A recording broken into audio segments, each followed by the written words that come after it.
Graça e paz, irmãos.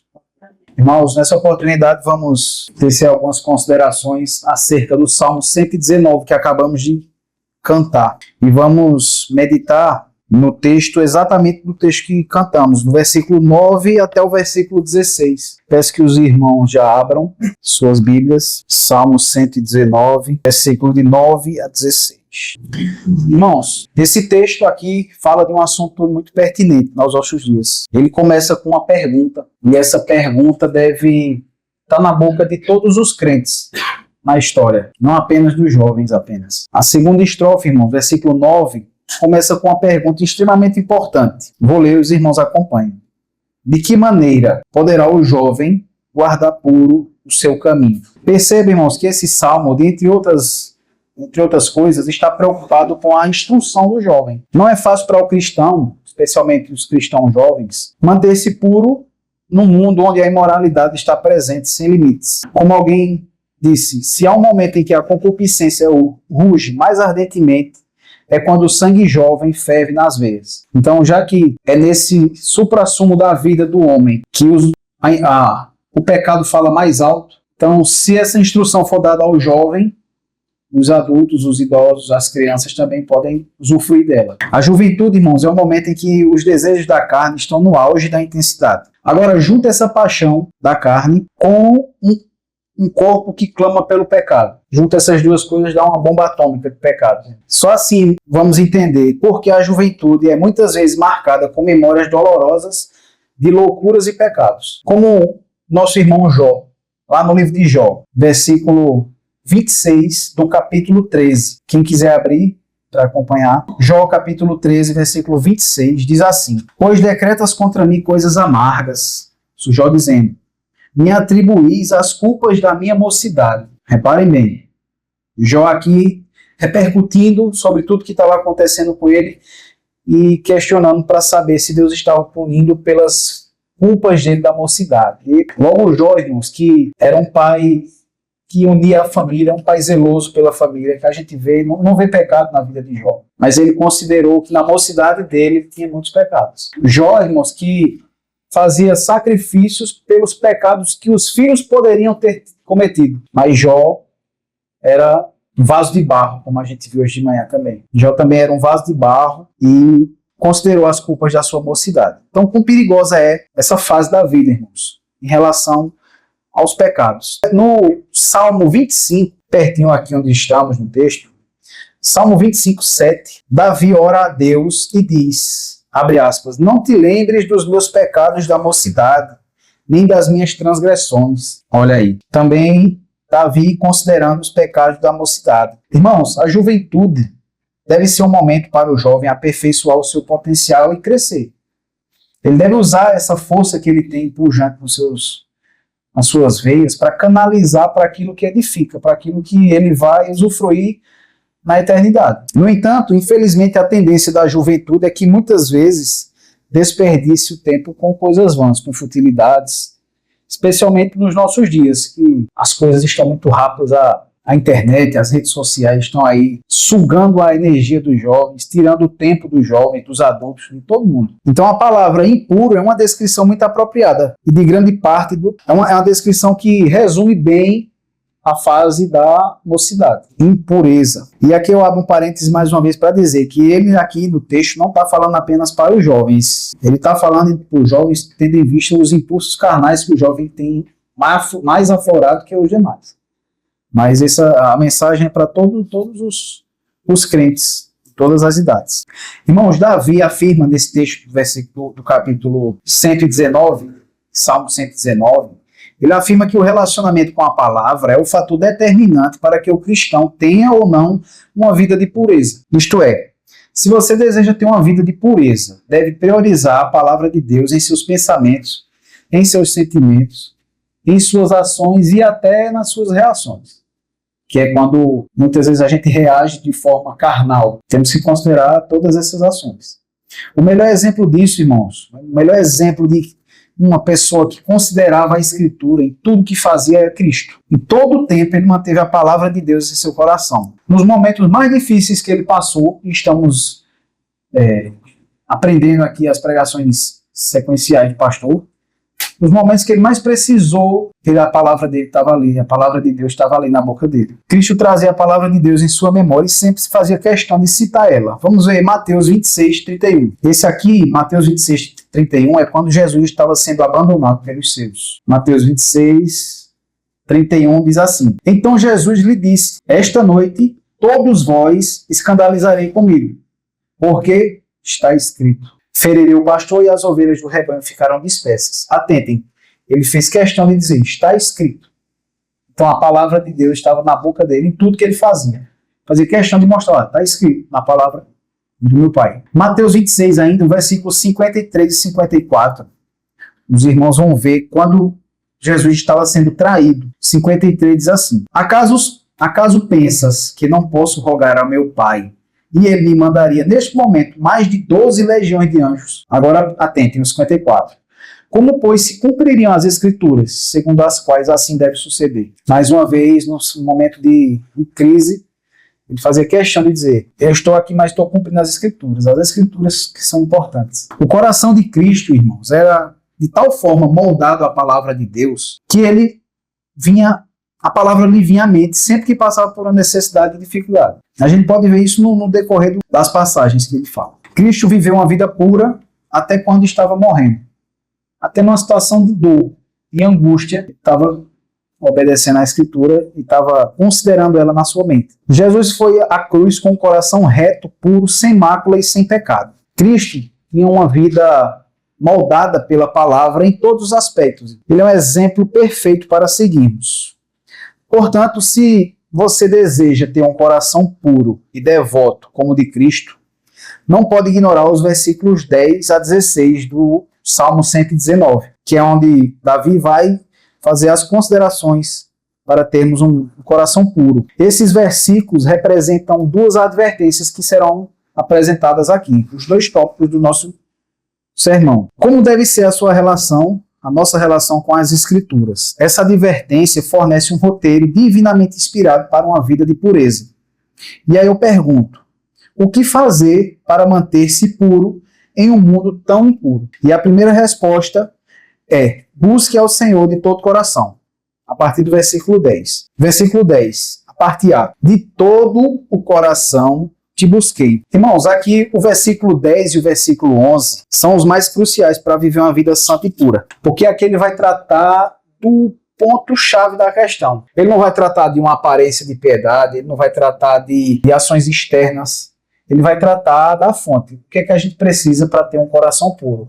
Porque se concentra no coração o assunto, o homem interior, naquilo que somos verdadeiramente aos olhos de Deus. É o ponto-chave da questão. E a sua procura não é sem convicção, é de todo o coração te busquei. Eu pergunto: será que você pode dizer isso? Será que estamos buscando a palavra de todo o coração? Davi busca a Deus com diligência, com paixão e com sinceridade nesse momento aqui do Salmo. Mesmo assim, Davi ainda está preocupado com uma coisa importante. Veja a parte B do versículo 10. De todo o coração te busquei, não me deixe fugir aos teus mandamentos.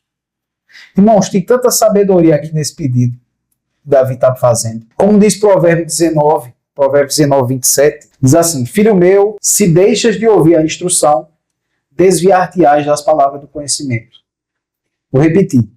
Filho meu, se deixas de ouvir a instrução, desviar-te-ás das palavras do conhecimento. Davi, quando foi escrever o Salmo 119, sabia que é mais fácil fazer uma promessa a Deus do que cumpri-la. É muito fácil a gente prometer algo. Eu vou orar 2 horas todos os dias. E na hora de orar, dá sono. Na execução desse voto, acontece 1001 coisas para a gente conseguir cumprir. Então, quantas vezes já dispomos no coração fazer algo para o reino e na primeira dificuldade desviamos e esquecemos? Vamos fazer essa reflexão. Ele sabia que seu coração podia acidentalmente ou ignorantemente, e até deliberadamente, voluntariamente, desviar-se do caminho certo. Por isso, Davi procura o Senhor com todo o coração, com todas as suas forças, mas reconhece que precisa da ajuda de Deus para ser bem-sucedido. Eu vou repetir a parte B do versículo 10. Não me deixes fugir dos teus mandamentos. Devemos considerar isso. Às vezes a gente age como Pedro. Não, agora eu vou obedecer e vou ser fervoroso, não vou mais errar nisso. E aí, na primeira oportunidade, a gente erra. Então, precisamos depender de Deus para que possamos cumprir os mandamentos, obedecer os mandamentos. Então, o primeiro ponto é buscar o Senhor de todo o coração e, em seguida, condicionar Ele, pedir, estar aos pés dEle, pedindo que Ele nos ajude nessa missão, para que não fujamos desses mandamentos. Davi sabe, irmãos, que toda a sua força não é suficiente para o manter no lugar certo, a menos que Deus o sustente. Sendo assim, o que ele mais deseja é a comunhão com Deus. Veja o que diz o Salmo 27, versículo 8, algumas páginas atrás. Salmo 27, 8 diz assim: Quando tu disseste, buscai o meu rosto, o meu coração te disse, o teu rosto, Senhor, buscarei. Ele busca a Deus, irmãos, com todo o seu coração e com toda a sua alma, e com todo o seu entendimento, além de com toda a sua força. Como Jesus ordena em Marcos, capítulo 12, versículo 30. É o primeiro grande mandamento. Irmãos, aqui, no que eu acabei de falar, mora o primeiro e o principal princípio, que é amar a Deus de todo o coração e de todo o entendimento. Essa verdade é o diferenciador entre a santidade e a impiedade. Você consegue distinguir alguém que é santo de alguém que é ímpio, observando esse critério. Se essa pessoa ama a Deus com todo o coração, com todo o entendimento. Se não, não. Irmãos, os maiores conflitos da vida são espirituais. E o campo de batalha é geralmente a mente do crente. Como vimos hoje pela manhã o exemplo de Elias. O que estava passando na mente de Elias, né? Nós vimos bem. Então é na mente que ocorrem as maiores guerras, irmãos, contra o pecado. A Bíblia diz que antes de sermos alcançados por Cristo, os nossos pensamentos eram cativos do pecado. Fazíamos a vontade dos nossos próprios pensamentos, carnais e egoístas, caídos. Isso está em Efésios, conhecemos bem. Efésios 2, versículo 3. Eu vou ler aqui, só para fixar o entendimento. Efésios 2, 3 diz que outrora todos nós andamos segundo as inclinações da nossa carne, fazendo a vontade da carne e dos pensamentos. Então é no pensamento, irmãos, que nasce os nossos desejos. Em outras palavras, a nossa visão de vida estava construída sobre atitudes e padrões de pensamentos que eram contrários aos propósitos de Deus. Isso está na nossa natureza. E agora que somos novas criaturas, temos que aprender a pegar cada pensamento e torná-lo obediente a Cristo. O entendimento deve estar livre de qualquer coisa que nos sirva de empecilho para servirmos a Deus. Às vezes nós até obedecemos ao Senhor, mas com pensamentos carnais, aquilo que é conveniente. Temos que desapegar desses pensamentos carnais. Temos que obedecer à Escritura, porque ela é a palavra de Deus e ela tem as instruções para a bem-aventurança. Por que deve ser assim, irmãos? E eu respondo, porque há um vínculo óbvio entre o pensamento e o procedimento. O pecado e a maldade procedem de uma mente impura e suja, podre. Sabemos disso. O exemplo está em Mateus 5, 28. Quando Jesus disse que qualquer que olhar para uma mulher com intenção impura no coração, já adulterou com ela. Então veja, o pecado nasce no pensamento. Para Jesus, irmãos, o adultério tem lugar na mente. Percebem? Não é o ato de adulterar, é o pensamento. O pecado não é meramente um ato. Quando o ato é consumado, o pecado já aconteceu na mente, no coração e no desejo. Por isso a necessidade de estarmos apegados à Escritura, meditando nela todo momento, naquilo que fomos agir, naquilo que formos planejar para a nossa vida, temos que considerar a Escritura. O ato pecaminoso é o filho do desejo pecaminoso nascido na mente. E aí eu digo, irmãos, que o pecado não é formado da noite para o dia. Pouquíssimos pecados são formados da noite para o dia. Quando os crentes caem em pecado é porque eles caíram nele, primeiramente em sua mente, e consideraram isso, planejaram, pensaram como seria a execução. No direito a gente diz que foi o planejamento dos atos executórios. E aí eu abro parênteses, irmãos, e digo o seguinte: dentro de cada crente existem duas feras em constante luta. Paulo chama isso de luta da carne contra o espírito. Uma delas é má, cheia de orgulho, inveja, mentira, luxúria e ódio. E a outra é boa, cheia de amor, cheia de fé, humildade, pureza, obediência a Deus. E elas brigam dia e noite. E aí um jovem curioso perguntou a um sábio: qual delas vence essa batalha? A resposta do sábio foi: aquela que você mais alimenta. Essa é a grande luta que o cristão tem que travar diariamente, pois ainda habita nele uma natureza pecaminosa. De que modo fácil e natural conduz a mente à concupiscência da carne, à concupiscência dos olhos e à soberba da vida. Isso está em 1 João 2,16. Veja o que tem na mente. concupiscência da carne, concupiscência dos olhos, soberba da vida. Aquilo que Adão teve ao ver o fruto, viu que era boa para se comer, concupiscência dos olhos, concupiscência da carne, viu que aquilo era saborosa, provavelmente, e a soberba da vida, porque ele seria igual a Deus. Em nossa mente, irmãos, essas coisas giram por longos períodos e podemos fixar nossa atenção nela de forma proposital. Ao fazer isso, deixamos de focar a mente em Deus e em seus pensamentos. E qual é o resultado? Fugimos dos seus mandamentos. Por que é que a gente não se alimenta de lixo? Porque a gente sabe que aí vai ficar doente. Esse tipo de alimento fará mal à sua saúde. De forma semelhante, devemos alimentar nosso pensamento diário com a Escritura. De outra sorte, se estivermos nos alimentando de lixo sensual, de materialista, das TV, da internet, dessa sensualidade, dessa cobiça que é vendida, que é dada para o homem, e outros meios de comunicação contaminam o homem, nós definharíamos a alma, ou seja, adoeceríamos a nossa alma. E será que nós não estamos fazendo isso? Se raramente você se alimentar da palavra de Deus, você não vai se tornar um homem ou uma mulher que cresce em devoção e santificação, se isso for uma situação rara na sua vida.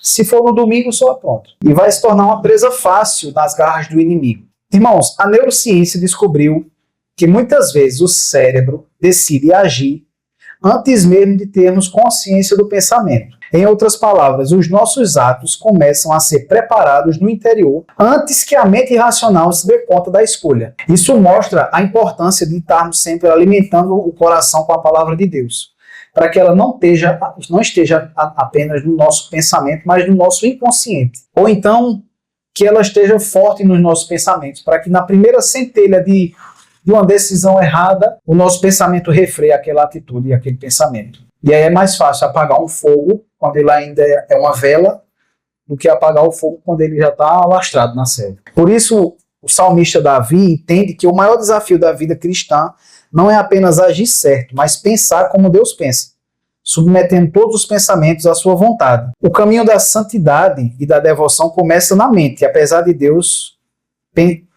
O pensar em Deus e pensar como Deus faz parte dessa atitude. Então, assim nós podemos ter uma vida profundamente consagrada a partir dos nossos pensamentos. O que você pensa determina a forma como você vive. O maior desafio da vida cristã é aprender, é pensar como Deus, é submeter os pensamentos à vontade dele. O desafio para viver em santidade e devoção envolve pensar em Deus e pensar como Deus, desejo de ter uma vida pura, profundamente devota a Deus. Tudo isso faz parte da vida cristã, daquela pessoa que quer ter uma vida devota a Deus. Isso explica porque Davi decide buscar a Deus de todo o coração, no versículo que lemos. Ele deseja vencer o pecado e crescer em pureza, devoção pessoal, e sabe que não pode fazer isso com suas próprias forças. Eis a razão porque ele se coloca na dependência do Espírito de Deus, para guiá-lo no caminho da pureza. Nós, irmãos, por sermos reformados, nós corremos um risco de achar que, sou eleito, não preciso mais estar meditando na Escritura, porque sabemos que o Espírito já age em nós. Então ele vai confirmar tudo aquilo que eu for pensar, que eu vou fazer. Isso é um engano, lei do engano. Porque é justamente nessas pessoas que o inimigo das nossas almas está atento para jogar as setas inflamadas. Vamos ver o Salmo 119, versículo 12. Aí eu faço uma pergunta. Qual é o resultado dessa busca de coração e alma? E a resposta é louvor a Deus. Versículo 119, 12a. Parte A. Bendito és tu, Senhor. Então, Davi, logo que ele fala que depende do Senhor, ele louva a Deus. Bendito és tu, Senhor. Então, quando a palavra é recebida na alma, a primeira reação é louvar a Deus. Em seguida, essa pessoa deseja mais e mais e mais e mais e mais e mais a sua palavra. Veja a parte B do versículo 12. Bendito és tu, Senhor, ensina-me os teus preceitos. Irmãos, embora tenhamos a Bíblia para estudar, devemos também ter o Espírito Santo para nos ajudar a compreender o que está sendo falado naquela palavra, naquele texto. Devemos orar pedindo que a gente enxergue o que está além da letra. Porque sem o Espírito Santo é apenas um livro, como qualquer um outro. Mas com o Espírito Santo é um livro que nos traz vida, que nos traz bem-aventurança. Podemos ter alguém que estude a Bíblia de forma só acadêmica, mas aquilo não produz uma vida santa, não produz uma dependência da Escritura, uma dependência de Cristo. Os reformadores diziam que sem o Espírito, a Bíblia é um livro morto. Davi sabe que deve ser ensinado pelo Espírito de Deus, antes que possa compreender e aplicar corretamente a palavra de Deus. Nesse texto aqui, irmãos, Davi quer que o Senhor ajude a ser fiel e a ser leal à Bíblia. Veja o versículo 13. O versículo 13 diz assim: com os lábios tenho narrado todos os juízos da tua boca. Irmãos, o que aprendemos em secreto nas nossas casas, que aprendemos lendo a Escritura, meditando nela, devemos proclamar nos telhados. Davi fez isso. Com os lábios tenho narrado todos os juízos da tua boca. Então, para narrar o juízo, ele tem que estar cheio da palavra para poder narrar. Davi fez isso. À medida que ele conhecia, ele falava da palavra de Deus. Então, devemos anunciar a palavra, irmãos. A Bíblia nos chama de atalaias e embaixadores, servos, etc. São qualificações que a Bíblia nos traz. É nosso dever anunciar. E aqui eu abro um parênteses e digo que quando a gente ensina, a gente aprende duas vezes. Quando a gente está ensinando um assunto, a gente está fixando aquele assunto na nossa mente, no nosso coração, fincando como uma estaca. As pessoas abençoadas geralmente regozijam-se em tornar os outros abençoados. É como um mendigo que descobriu onde ele encontra o pão. E aí o prazer dele é fazer com que os outros mendigos encontrem o pão também. Essa é a reação natural do crente que tem narrado os lábios, com os lábios tenho narrado todos os juízos da tua boca. Essa é a reação imediata daquele que está com o coração cheio da palavra de Deus. Mas Davi, irmãos, expressa outra preocupação no texto. Ele vem ensinando a palavra de Deus aos outros, mas deseja que o Senhor o livre de, ao fazer isso, emita as suas próprias opiniões. Ele manifesta o desejo de apenas narrar aos outros a pura palavra de Deus, porque ele a estima mais do que qualquer outra coisa. Veja o versículo 14. Mas me regozijo no caminho dos teus testemunhos do que todas as riquezas. Todas as riquezas são um refúgio diante da tua palavra. Então, o que eu quero trazer aos outros é a preciosa palavra da tua boca. Não quero falar sobre riqueza do mundo, prosperidade. Isso aí é esmola. O principal assunto aqui é a tua palavra. Esse é o que está... Essas são as considerações que Davi está tecendo aqui nesse salmo e que às vezes a gente canta e não percebe. No Salmo 119 ainda, o versículo 72, peço que os irmãos acompanhem, versículo 72, diz assim: para mim vale mais a lei que procede da tua boca do que milhares de ouro ou de prata. No Salmo 119 ainda, agora o versículo 127, Davi também diz o seguinte: amo os teus mandamentos mais do que o ouro refinado. Irmãos, as riquezas são uma coisa boa, dá para abençoar outras pessoas, mas os testemunhos de Deus são melhores, porque eles trazem riquezas inimagináveis ao mundo. As riquezas deles são espirituais. As riquezas são desejáveis como um meio de conseguir prazer pessoal, mas os testemunhos de Deus produzem alegria mais perfeita e mais completa. Quantas pessoas aí buscam dinheiro e quando conseguem, o vazio que é do tamanho de Deus ainda preenche o seu coração.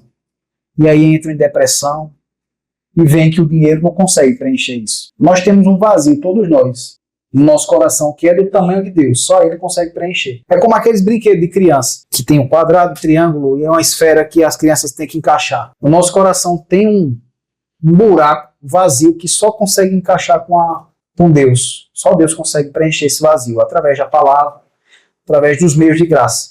Sem dúvida, irmãos, as riquezas são desejáveis como meio de fazer o bem, mas os testemunhos de Deus operam bens maiores, pois levam outros à salvação. Vamos ver agora Salmo 119 ainda, versículo 16, a parte A. Terei prazer nos teus decretos, e por conta disso não me esquecerei da tua palavra. Irmãos, ainda que um homem possa esquecer onde guardou o seu tesouro, Davi diz que não esquecerá da palavra de Deus. Ainda que eu tenha esquecido onde eu coloquei a botija de vovô, eu não esquecerei da tua palavra, que ela é mais preciosa. Então o versículo 16 diz isso: terei prazer nos teus decretos. Certamente, irmãos, Davi se alegrava com as riquezas consagradas e destinadas aos mais nobres usos. Porém, o caminho da palavra de Deus lhe propiciava muito mais prazer do que mesmo as tais riquezas. Sua alegria era pessoal com a palavra de Deus. Irmãos, deleitar-se na palavra de Deus é uma prova infalível de que ela, de fato, tomou posse no nosso coração. E assim está purificando a nossa vida. Aí eu pergunto aos irmãos, qual é o nível de deleite que nós temos na palavra de Deus? Cada um responda para si, mas aí a gente vai saber se de fato tomou posse em nosso coração a palavra de Deus. Qual o nível de deleite que nós temos pela palavra de Deus? Você tem lido, tem meditado, tem estudado a palavra de Deus, tem amado e compartilhado a sua palavra. Ouça e aprenda. Um homem valoriza aquilo em que se deleita, e também proclama e fala daquilo que se deleita. Para Davi, o seu deleite é o Senhor. Versículo 10, a gente aprendeu isso. E para Davi, também, o seu deleite é a sua palavra, como vimos no versículo 10. É assim que o peso do coração, irmãos, dá lugar ao louvor. É assim que a tristeza por causa do fracasso dá lugar à alegria. É assim que o desgosto pelo pecado dá lugar a um deleite na pureza. E o que fazer para manter-se puro em um mundo tão impuro? E a resposta é a primeira lição. Busque ao Senhor de todo o coração, como vimos. Essa foi a primeira lição. Mas ainda tem uma segunda lição, que é guarde a palavra de Deus no coração. Primeiro é buscar e a segunda é guardar. Buscamos e agora temos a palavra de Deus. Agora o que é que temos que fazer? Guardar. Versículo 11 do Salmo 119 diz assim: guardo no coração as tuas palavras para não pecar contra ti. Irmãos, a palavra de Deus é tão valiosa que deve ser preservada no coração. Isto é, na mente, na memória, no inconsciente, para qualquer uso. John Flavel diz assim: as Escrituras ensinam-nos a melhor forma de viver, a forma mais nobre de sofrer e a forma mais confortável de morrer. Que maravilha! A Escritura, vou repetir, nos ensina a melhor forma de viver, a forma mais nobre de sofrer e a forma mais confortável de morrer. Tem vida melhor do que isso? Davi mantinha sua consultoria à palavra de Deus dentro dele. Tudo que ele ia fazer nesse momento aqui, sabemos que ele caiu por algumas vezes, Batseba, por exemplo, mas no momento que ele estava escrevendo esse texto, tudo ele fazia, ele considerava no seu coração a palavra de Deus. O que é que a palavra diz aqui, nessa atitude que eu devo tomar? Veja Lucas 2,19. E vamos ver como Maria fazia com a revelação que ela recebia de Cristo. Davi, irmãos, mantinha sua consultoria à palavra de Deus dentro dele, em seu coração. Era como se fosse um armazém que ele depositava a palavra de Deus e, eita, tal assunto eu preciso resolver e vou ali pegar a pasta que fala sobre esse assunto. É mais ou menos assim. Lucas 2,19 diz assim: Maria, porém, guardava todas estas palavras, meditando-as no coração. Maria também aprendeu na fonte. Maria aprendeu na fonte, com Jesus. Veja o versículo 51 também. Sua mãe, porém, guardava todas essas coisas no coração. Desde que a lei, irmãos, foi dada por intermédio de Moisés, esse é o mais apropriado lugar para depositar a palavra de Deus, no coração. Como diz Deus em Deuteronômio 6,6, diz assim: estas palavras que hoje te ordeno estarão no teu coração. Isso também está dito em Deuteronômio 11:18, no Salmo 37:31 também diz isso. Vamos ver o Salmo 37:31. Já que estamos no Salmo 119, algumas páginas atrás, o Salmo 37. O versículo 31 diz assim: no coração, né, está falando o justo, o justo no coração tem a lei do seu Deus, e seus passos não vacilarão. Então vejam que o coração é um depósito em que a gente deve, é uma prateleira que a gente deve colecionar a palavra de Deus. Não devemos colecionar mais nenhum outro assunto que não seja a palavra de Deus. E sempre que tivermos numa situação, devemos consultar essa prateleira e saber, meditar nesse assunto, nesse espaço, como é que agiria Jesus. Esconder a palavra de Deus no coração é muito mais que apenas estar apto a recitá-la de memória. Davi não trazia a palavra de Deus no coração como um amuleto, como a gente vê algumas outras religiões aí fazendo, repetindo só por mero formalismo. Não, Davi não. Davi usava isso como uma regra de fé e prática, como aquilo que dá rumo e sentido na vida. Davi escondia a palavra de Deus no melhor lugar, seu coração. Veja como Davi se esforçava, irmão, para guardar a palavra de Deus no coração. Versículo 15. Não é fácil. É muito fácil a gente, como disse, fazer um voto, mas guardar esse voto, cumprir esse voto é o mais difícil. Porque o mundo vai nos sufocar, irmãos. O mundo vai sugar nossas forças, vai querer que a gente sempre produza mais para o patrão, que a gente sempre faça isso, faça aquilo. E indiretamente vai estar sugando a nossa energia, a nossa mente que estava cativa à palavra de Deus. Então, como é difícil isso? O versículo 15, Davi diz assim: meditarei nos teus preceitos e as tuas veredas terei respeito. Meditarei nos teus preceitos e as tuas veredas terei respeito. Essas palavras concordam com o que Davi disse no Salmo 1, versículo 2.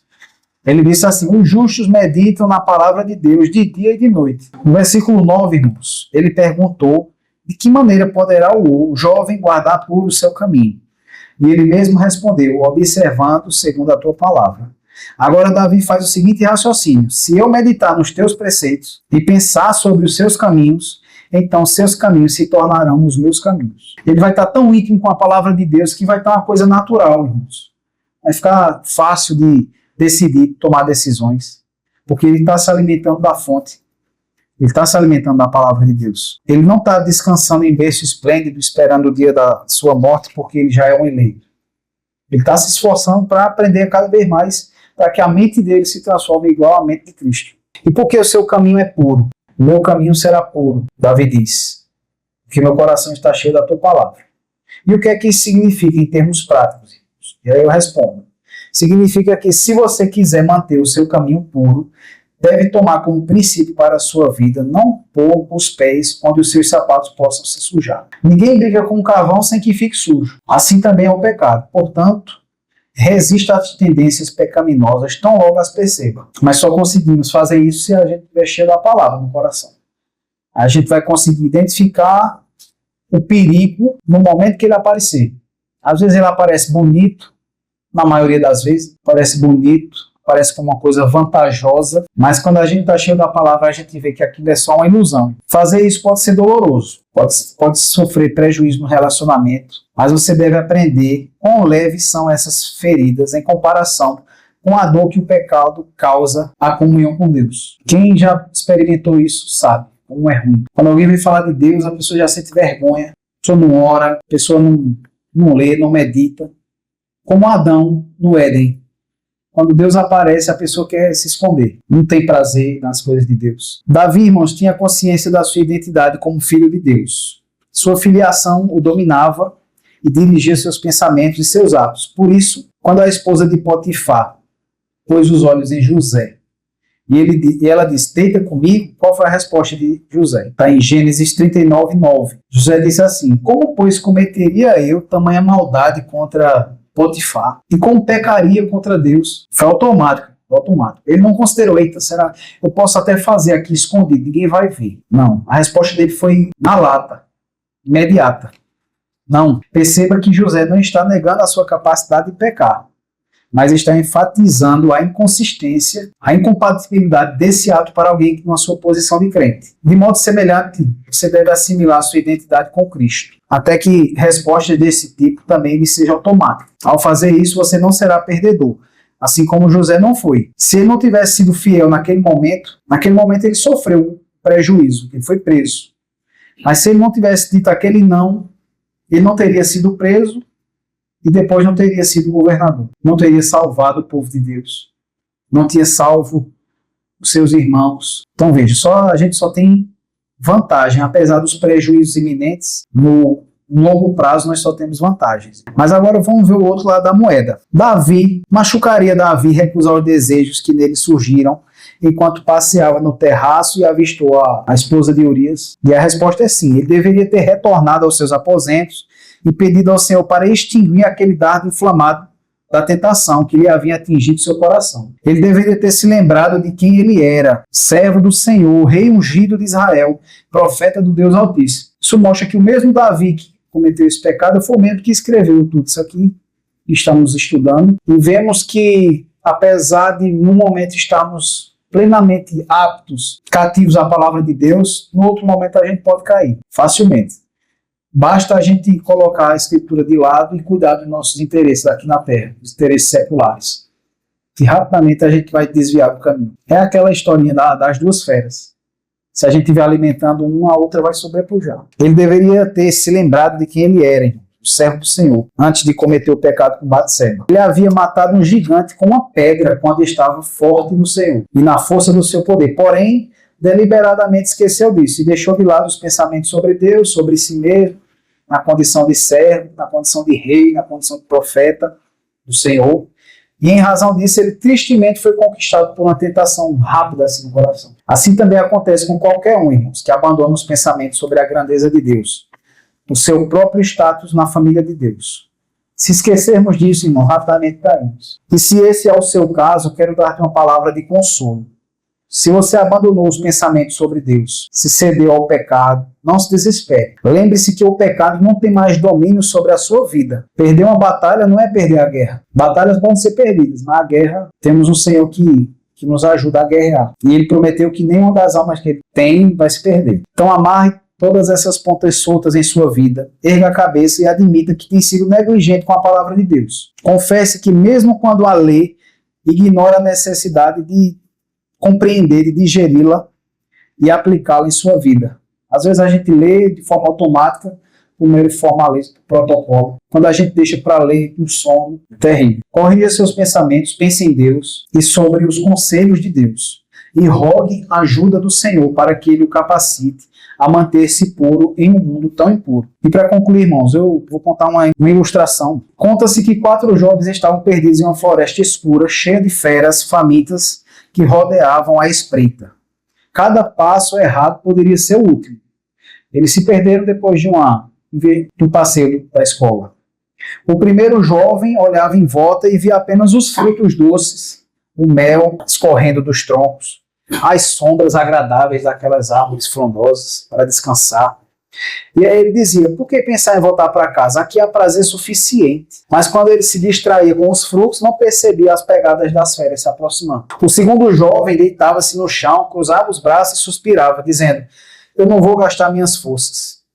Alguém que cuide disso por mim, estou cansado. Enquanto os outros tentavam buscar alimento e proteção, ele se entregava à preguiça, esquecendo-se de que o perigo não descansava. O terceiro jovem batia no peito e dizia, essas feras não me metem medo não. Afinal de contas eu sou lutador de jiu-jitsu e posso derrubar essas feras, cada uma delas com o meu braço. O quarto jovem, Joãozinho, não era o mais forte nem o mais ousado, mas tinha algo precioso. Conhecia um manual de sobrevivência que o pai dele tinha ensinado a ele, quando ele era mais novo. O pai dele era bombeiro civil. E ele meditava nesse manual todos os dias enquanto estava perdido na floresta. E dizia, se guardarmos essas instruções no coração e aplicarmos aqui, poderemos sair daqui vivo dessa selva. Enquanto os outros se perdiam em prazeres, preguiça, arrogância, João lembrava de cada palavra do manual que mostrava os caminhos seguros, como fazer fogo para afastar as feras, como encontrar caminhos seguros, trilhas escondidas e como resistir até o resgate. Assim, enquanto uns se aproximavam da destruição, João se mantinha firme, seguro e protegido, porque havia guardado no coração as palavras do seu pai. Passados 7 dias, o resgate chegou até o local onde os jovens tinham se perdido. O primeiro jovem não foi encontrado. Ele não sabia distinguir os frutos bons dos frutos venenosos. O segundo tinha ficado para trás na última fuga, que precisavam empreender para correr das feras. Ele ficou para trás.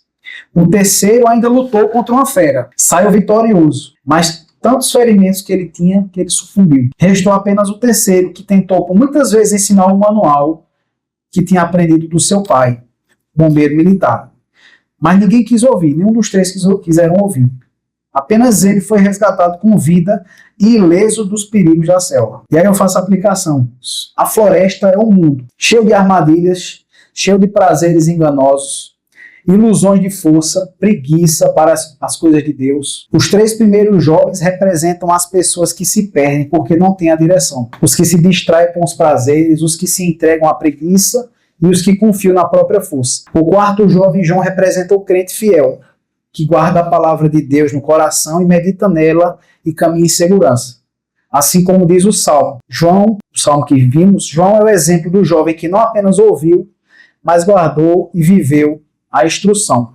Por isso sobreviveu em meio às feras na selva. Que Deus nos ajude a ser como salmista nessa oportunidade, quando escreveu o Salmo 119.